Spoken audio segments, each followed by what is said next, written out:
From stories across the world to stories here at home, this is the National News Broadcast. A very good evening to you. I'm Nitya Delivera.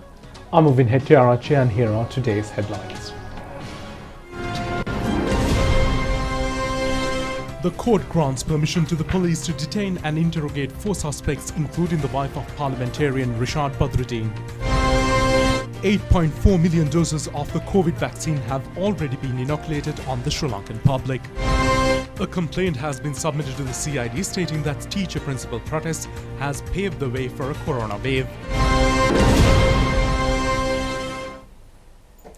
Now in your top story this evening, the Colombo Magistrates Court has granted permission today to detain in police custody and to interrogate for a period of 48 hours the wife of former Minister Rishad Badruddin, father and the brother of the wife, over charges of inflicting cruelty and raping a female child deployed as a domestic servant at the residence of the former minister. Additional Magistrate Kanchana Niranjana De Silva has delivered the order when the female suspect and the male suspects were produced before the courts. Accordingly, the police has been granted permission to detain the wife of Badruddin at the Kirlapena police station and 3 other suspects at the Boralla police station for questioning. Deputy Solicitor General Dileepa Peiris, presenting facts before the courts, identified the death of the child as a tragedy. She was admitted to the Colombo National Hospital with burnt injuries on the 3rd of this month and passed away on the 15th of this month. He pointed out that the post-mortem has revealed that the death was caused due to the impact of the external injuries. The judicial medical report has also identified sexual abuse of the victim. The Deputy Solicitor General informed the courts that investigations will be conducted on the householder who is currently hospitalized. The additional magistrate, upon consideration of facts, has ordered the police to reproduce the suspects before the courts on the 26th of this month.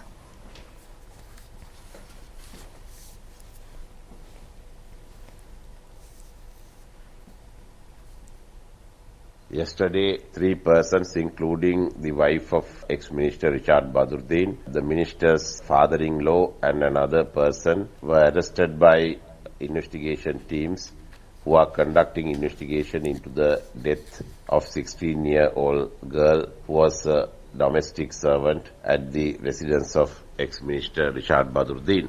The suspects would be produced before the Colombo Magistrate Court number 2 today, and Boralla Police and the other investigation teams are conducting further investigations. In addition to that, whilst conducting the investigation into the death of 16-year-old girl, a rape case had been revealed, and accordingly the brother-in-law of ex-minister was arrested by investigation teams in connection with the incident, and the brother-in-law of ex-minister would be produced before the Colombo Magistrate Court today by the investigation teams.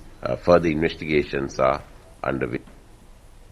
A group of female labourers in the plantations engaged in a protest today demanding to implement the law immediately against those responsible for the incident. The agitation took place near the tea factory of the Malloy plantations in Hanguranketa. Meanwhile, another protest has taken place in the Hatton town today, urging authorities to establish Child Protection Authority officers at a regional level. The protesters have also demanded to implement the law against the suspects, disregarding their ranks, and also to draft a new legislation to protect the children. The agitation has been organized by the Eros Democratic Front. Meanwhile, a total of 8,439,469 vaccine doses have been up to now administered under the COVID-19 immunization program by yesterday. The number of persons who have received at least one of the doses of vaccine was at 6,693,072. The number of those who have received both doses was at 1,746,397. 97,121 have been given the first dose of the Moderna vaccine yesterday under the COVID-19 immunization program. 40,110 have been given the first dose of the Sinopharm vaccine yesterday. The second dose of the same vaccine has been given to 10,083. 13,308 have been given the Pfizer vaccine yesterday. In the last 7 days, 1,304,465 doses of the vaccine have been delivered to the people. The number of vaccines given yesterday amounted to 160,622. Provision of the vaccines on school teachers and non-academic staff in Polonnaruwa district has commenced today. Vaccination of 1,200 members of the non-academic staff and teachers who come under the purview of the Hinguragoda Education Office was taken place at Taruka campus. Parliamentarian Amarkirti Atakorala inspected the program. Inoculation of gem businessmen in Ratnapura has also taken place at Viharasthana today. 2,500 businessmen were inoculated. Another inoculation program has gotten underway at the Sri Bodhirajaramaya Mahaviharaya in Kalutara. Second dose of the Sinopharm vaccine has been delivered to 800 persons over the age of 60 years.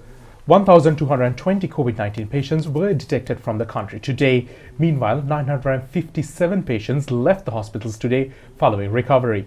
Director General of Health Services said 52 COVID-19 deaths were reported yesterday.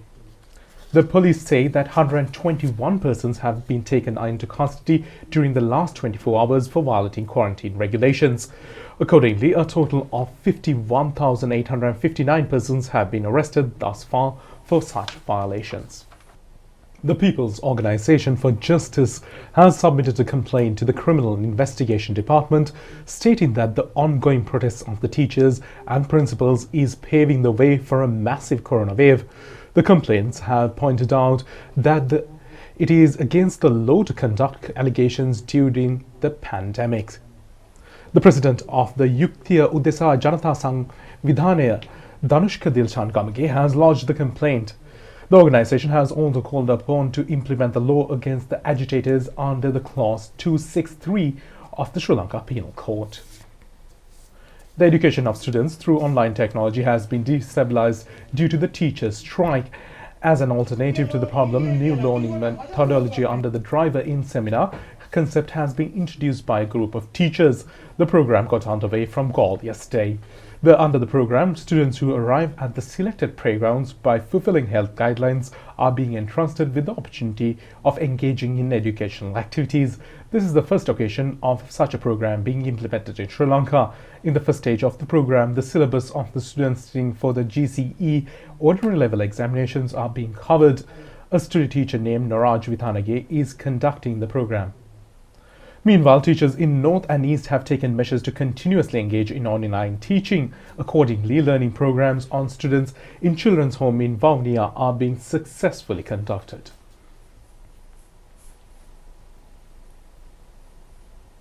Now, in the meantime, Minister Dr. Kehliya Rambukwella says that the cooperation of all relevant groups is being anticipated in the development of the Department of Posts. He added that measures have been taken to reform the structure of the department utilizing latest technology.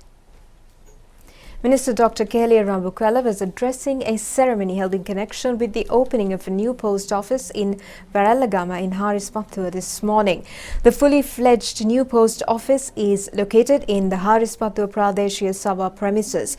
The minister said at this occasion that a program will be commenced via the postal department to hand over to the residences the number plates processed by the Department of Motor Traffic. Parliamentarian Gunatilaka Rajapaksha, chairman of the Harispattua Pradeshiya Sabha Ananda Javilal and Postmaster General Ranjit Ratnam attended the event. Minister of Mass Media Dr. Kehliya Rambukwella said that new postal offices are being declared open. The country has 342 such offices. The minister added that when a post office is located in the Pradeshiya Sabha premises, it would become very helpful to the general public as it allows and other people-oriented services of the Pradeshiya Sabhas could be delivered through these offices. The minister further said that preparations are underway to renovate the postal service. The work in this regard is being carried out under the leadership of the Postmaster General. A cabinet paper has also been submitted in this connection. He further said that the license number plates of the Registrar of Motor Vehicles will be delivered to the doorsteps of the residents. A nominal charge will be levied in this regard. The postal service is receiving 5 billion rupees of treasury funds. The minister further said that the postal service should also be subjected to a people-based service just as across the media institutions, including the television and the radio.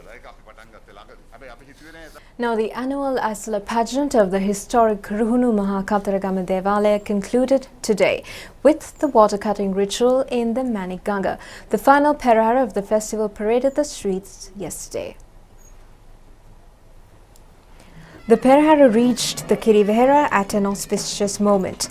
Blessings and offerings of pujas were conducted. Chief incumbent of the Kirivehera Rajamahavihare, Venerable Kobavaka Dhammin the Thera performed the religious observances.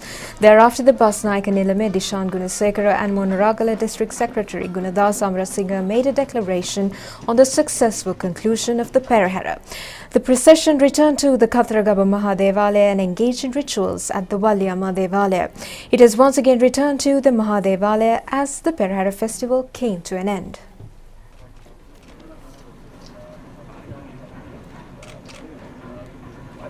Adadine no peminiat Ashirwada kirimen Subhasinsane kirim.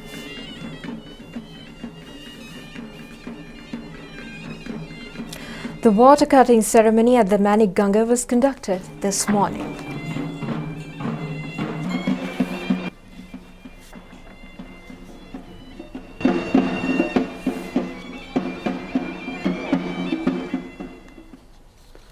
Farmer J.M.K. Vikramasinghe of the Kudayalagama Galkiriyagama has been able to blast the myth that big onions could not be cultivated merely using organic fertilizer. This was the first occasion of cultivating big onions using only organic manure. Vikramasinghe's plant bed also comprised of 4 sections devoted to planting of big onions using chemical fertilizer. He says that he has taken this measure in order to make a comparison and somewhat estimate on the pros and cons of engaging in cultivation based on the application of chemical fertilizer. Meanwhile, a series of trainee workshops have commenced at Mahavali Residence Office in Eppavila recently. The objective was to encourage farmers to engage in cultivation of mixed crops using only organic fertilizer. The event got underway under the patronage of Mahasangha, headed by the president of the Environmental Farmers Association and chief incumbent of the Kittarama Viharaya. Now, construction of 63 houses in the Mathura district under the Mihindu Nivahana housing project has commenced today. State Minister Indikandra presided over the event. The Mihindu Nivahana project is involved in a program to construct houses for the parents who have presented their children for ordination in the Sambuddha Sasana. A housing project for the parents of Venerable Gangodagama Sumudita Thera commenced in Narada in Gangodagama today. Presentation of housing allowance checks to 63 parents of selected bhikkhus in the Mathura district also took place today. Mr. Dalazalha Perumal and State Minister Kanchana Vijayasekara attended the event. State Minister Indikandra stated on the occasion that 2,000 houses will be constructed throughout the island under the Mihindu Nivahana program. The southwest monsoon conditions continues to remain active across the island. The Department of Meteorology says that as a result, fairly strong winds of speeds of 50 km per hour could be expected from time to time across the country. The sea areas around the island may also turn rough. Intermittent showers or thunder showers is expected in western, Sabaragamuwa, central and northwestern provinces as well as Galle and Mathura districts. Fairly strong rainfall of more than 75 mm may also occur in western and Sabaragamuwa provinces as well as in certain locations in Kandy, Nuwara, Galle and Mathura districts. Few showers may also have taken place in North Central Province. The meteorology report adds that there is a possibility of wind speeds increasing up to 60 km per hour in the western slopes of the Central Highlands. Then in the northern and north central and northwestern provinces and also in the Hambantota and Trincomalee districts from time to time. The department also forecasts intermittent thunder showers may also occur in the sea areas from Puttalam to Colombo through Galle. The wind speeds in the sea around the island blowing from the southwestern direction may increase up to 50 km per hour. The wind speed in sea areas from Galle to Pottuville across Mathura and Hambantota and also in the sea areas from Puttalam to Manna via Kankasanture also rise up to 70 km per hour. The sea areas in other parts around the island may become rough, therefore the department requests fishing and naval communities to remain vigilant. Meanwhile, our correspondent says that several low-lying areas, including byroads in Udugama and Hinugduma, have been inundated due to overflowing in the Ginganga.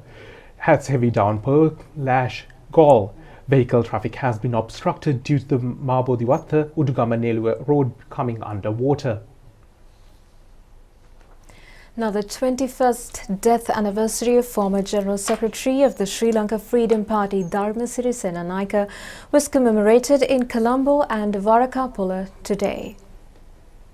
The main commemoration ceremony was held in front of the Dharma City Senate statue in Borala today. Former President Maithripala Sirisena presided over the event. MPs, ministers and party members were also present at the occasion.